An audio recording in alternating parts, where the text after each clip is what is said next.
On est de retour pour une nouvelle vidéo, on va évoquer l'actualité football, l'actualité mercato, l'actualité de fin de saison. Nono est avec nous, salut Nono.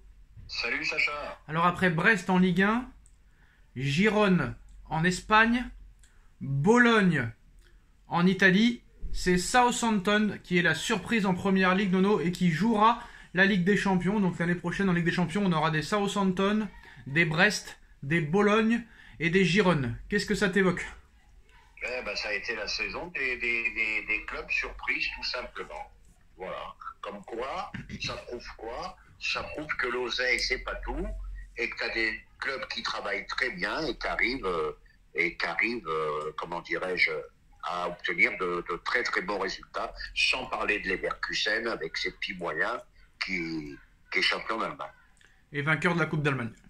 Et vainqueur de la Coupe d'Allemagne. Alors, tu sais que l'année prochaine, il y aura un nouveau format, Nono.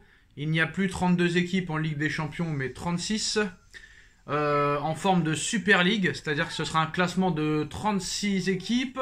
Et chacune des équipes va rencontrer 8 équipes différentes. 4 matchs à domicile, 4 matchs à l'extérieur. Et ce sera 8 matchs différents. Il n'y aura pas de match aller-retour. Sur ce classement de 36, les 8 premiers du classement iront en huitième de finale de Ligue des Champions. Et il y aura des barrages entre le 9e et le 24e pour aller en huitième de Ligue des Champions. Apparemment, les 18 matchs par journée se joueront en même temps. Qu'est-ce que t'en penses ? J'en pense que du mal. Voilà, l'oseille. Normalement, une Ligue des Champions, c'est sélectif. Au maximum, les 2 premiers de chaque championnat. Là, tu vas te retrouver avec 5 clubs anglais, 5 clubs italiens, 5 clubs espagnols, 4 clubs éventuellement français s'ils passent le tour préliminaire, qu'ils la passent même à 62. On va y arriver bientôt d'ailleurs, ou comme la Coupe du Monde qui finira un jour à 60 équipes nationales. C'est infernal. C'est du n'importe quoi. Et en plus, je crois que si la Fiorentina gagne la Conference League, je sais pas quoi, il y aura une sixième équipe en Ligue des Champions italienne. Et voilà, c'est bien ce que je dis. Voilà. On est en train carrément de dénaturer la compétition. Moi, je suis un vieux con, tu le sais. Moi, j'adorais. Moi, j'ai connu. On n'appelait pas ça la Ligue des Champions. On appelait ça la Coupe d'Europe. Voilà, c'était tirage au sort intégral, match aller-retour. Et c'est là que tu as vu les plus belles choses. Non, on appelait ça la Coupe des champions. C'était que les champions. C'était que les champions qui. Ouais, mais là, c'était pas possible. Oui, mais qu'est-ce que tu veux que je te dise? Là, au moins, c'était sélectif, mais il faut faire de l'oseille, il faut un maximum de matchs à la télé, et puis voilà, le football a changé. Hein. Ah non, tu as pas répété les mots de Mobutu. Alors, Chelsea devrait prochainement rencontrer Xavi, à peine viré du Barça, afin d'évaluer la possibilité qu'il devienne prochainement entraîneur des Blues. Xavi à Chelsea, Nono? Ouais, n'importe quoi. Xavi à Chelsea, Tourelle qui serait soi-disant à Manchester United. Le mec, il vient de gagner la Coupe d'Angleterre, on le laisse pas travailler, voilà, il s'en va. Xavi, on aime ou on n'aime pas, mais il a quand même été champion d'Espagne. Il est fini deuxième cette année, voilà, au revoir. Non, c'est très très difficile aujourd'hui d'être entraîneur. Hein. Mobutu au Grand Prix de Monaco, Nono, en faisant encore la star. Il a vraiment changé, c'est lui qui a changé, c'est pas le football, c'est lui qui a changé, Nono. Il a changé.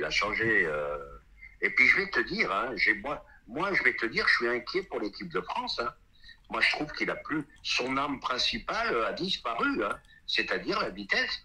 Moi j'ai vu hier, il a mis de la bonne volonté, je veux pas l'assassiner. Je voyais qu'il a mis un peu plus de volonté que ces dernières semaines, mais tu vois que, et là Riolo a raison, là je dois lui donner raison, il a plus de jus.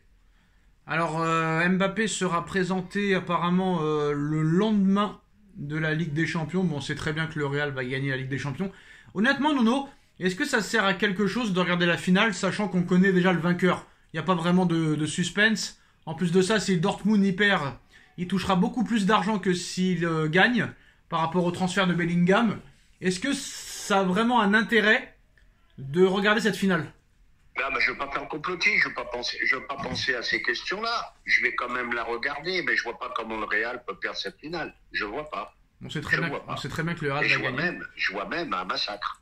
Alors, il paraît que presque 80 000 personnes seraient attendues au Bernabéu le lendemain. Ils vont faire ça en grande pompe, un peu comme la présentation de Cristiano Ronaldo en 2009, Nono. Sauf que Ronaldo, quand il vient au Real, non seulement il a remporté la Ligue des Champions avec Manchester United, mais en plus de ça, il avait été déjà Ballon d'Or. Là, ce gars-là arrive avec 0 Ligue des Champions, 0 Ballon d'Or. Ah, ben moi, quand j'ai dit qu'Mbappé au PSG c'était un échec, je me suis fait insulter, mais c'est pas grave, ça on a l'habitude des insultes. Bon, ben c'est moi zéro Ligue des Champions, soi-disant le meilleur joueur de l'histoire, meilleur joueur de tous les temps. Je veux marquer l'histoire, je veux marquer si. Tu marques rien du tout. T'as marqué, oui, bravo, bravo pour ce que t'as fait en Ligue 1, bravo, et quelques matchs en tour préliminaire. Voilà, c'est tout. En tour préliminaire? En tour préliminaire? Et puis, m'a gavé. Moi, je te dis franchement, le bonhomme m'a gavé. Regarde, pas plus tard qu'hier soir encore, au lieu de parler du match, du machin, eh ben, on parle de quoi? On parle du dernier match de Mbappé. Voilà, on parle plus football. Le problème, c'est qu'on parle plus football. Voilà. Comment ça, tour préliminaire? On n'a jamais fait de tour préliminaire, nous. Non, quand je dis tour préliminaire, les matchs de poule, voilà, excuse-moi. En huitième et en quart, quand même, aussi. Voilà. Mais pas en demi, malheureusement. Et ça, c'était à Monaco, pareil. Mais ça m'étonne du Real de faire une présentation comme ça en grande pompe, donc je pense que ce sera plus le côté marketing qui va être mis en avant. Hein. Ah, mais moi, je veux dire, c'est une histoire d'argent, ça aussi. C'est les ventes de maillots. Ils ont besoin d'une star. Bon, au niveau star, au niveau image, le mec, il est installé, hein, il n'y a pas de problème. Bon, ben attention, maintenant, je leur souhaite bon courage.